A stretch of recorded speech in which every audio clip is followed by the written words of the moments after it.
एक 900 किलोमीटर का पानी का रास्ता जहां से दुनिया का 40% व्यापार और 80% से ज्यादा तेल गुजरता है। अगर दुनिया की कोई सुपर पावर इस रास्ते को कुछ ही हफ्तों के लिए ब्लॉक कर दे तो चीन की पूरी अर्थव्यवस्था विघ्नों पर आ जाएगी। आपकी गाड़ी के पेट्रोल से लेकर आपके मोबाइल फोन की कीमत तक सब कुछ रातों रात दोगुना हो जाएगी। एक तरफ अमेरिका की नेवी है, दूसरी तरफ चीन का डर और बीच में है दुनिया का सबसे खतरनाक check point, the Strait of Malacca. आखिर क्यों दुनिया की सारी सुपर पावर इस छोटे से पानी के रास्ते पर कब्जा करना चाहती है और कैसे एक पतली सी जलसंधि ने पूरी दुनिया की साइकोलॉजी और इकोनॉमी को कंट्रोल कर रखा है। देखिए, आज हम बात करेंगे स्ट्रेट ऑफ मलक्का की। मैं अपनी तरफ से कोई भी थ्योरी नहीं रखूंगा। Global trade reports, naval commands के पेपर्स और हिस्टोरिकल डेटा के बेसिस पर मैं आपको वो फैक्ट्स बताऊंगा जो दुनिया के कुछ ही एक्सपर्ट्स गहराई से समझते हैं।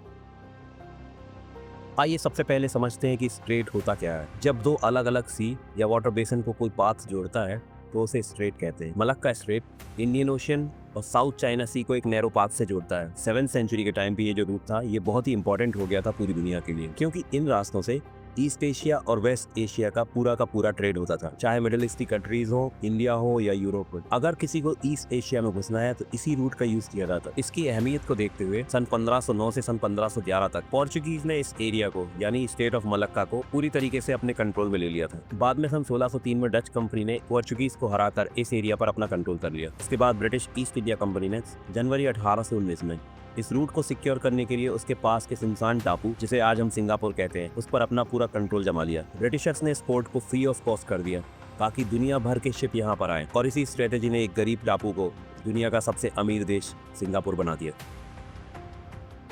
अब मैं आपको वो इनसाइट्स बताऊंगा जो शायद ही कोई न्यूज चैनल डिस्कस करता है। अगर हम साइकोलॉजी और फिलॉसफी के नजरिए से देखें तो इंसान का सबसे बड़ा डर होता है सर्वाइवल, अस्तित्व का डर। जब किसी देश का सर्वाइवल किसी दूसरे के हाथ में चला जाए तो उसे चोक पॉइंट साइकोलॉजी कहते हैं। इसे साइंस और इकोनॉमिक्स के नजरिए से समझिए। मलक्का स्ट्रेट एक फनल की तरह है जो ऊपर से चौड़ा और नीचे आते आते इसका फिलिप्स चैनल वाला हिस्सा सिर्फ 2.7 किलोमीटर चौड़ा ही रह जाता है और इसकी गहराई सिर्फ 25 मीटर है। मरीन इंजीनियरिंग में एक टर्म है मलक्का मैक्स, यानी दुनिया के बड़े बड़े शिप इसी गहराई और चौड़ाई के हिसाब से डिजाइन किए जाते हैं ताकि वो मलक्का से निकल सके। अगर शिप थोड़ा भी बड़ा हुआ तो वो यहाँ फंस जाएगा। इकोनॉमिक्स में इसे दुनिया की जुगुलर वेन यानी गले की नस कहा जाता है। सोचिए, जापान, साउथ कोरिया और चीन इंडस्ट्रियल पावर हाउस है, लेकिन ये सब के सब तेल के लिए मिडिल ईस्ट पर डिपेंड है और वो सारा तेल इसी मलक्का स्ट्रेट से होकर जाता है। अगर इन नस को दबा दिया जाए तो इन देशों के इंडस्ट्रियल दिमाग को ऑक्सीजन यानी तेल मिलना बंद हो जाएगा और इकोनॉमी कोमा में चली जाएगी।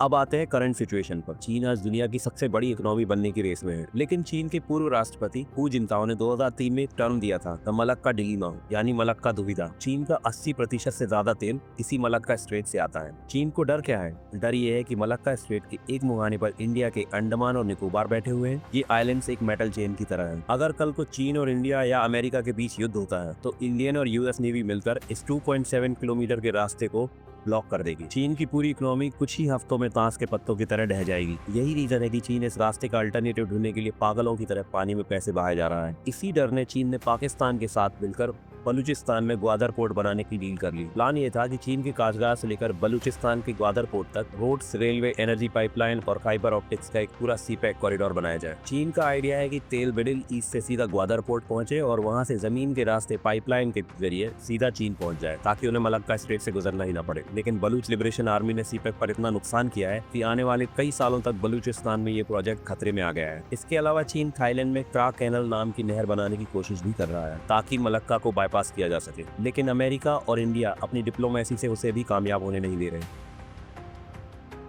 तो कुल मिलाकर बात यह है कि दुनिया की सुपर पावर चाहे कितनी भी बड़ी न्यूक्लियर मिसाइल बना ले, लेकिन प्रकृति ने ज्योग्राफी के जरिए मलक्का स्ट्रेट जैसी एक ऐसी चाबी बना रखी है जो किसी भी सुपर पावर का घमंड मिनटों में तोड़ सकती है। अब देखना यह है कि क्या चीन कभी अपनी इस मलक्का डिलीमा से बाहर निकल पाएगा या फिर अमेरिका और भारत इस चोक पॉइंट का इस्तेमाल करके हमेशा चीन को चेक में रखेंगी। यह तो आने वाला वक्त ही बताएगा। अगर ये वीडियो आपको इन्फॉर्मेटिव लगा हो तो मुझे कमेंट में जरूर बताएं। जय हिंद।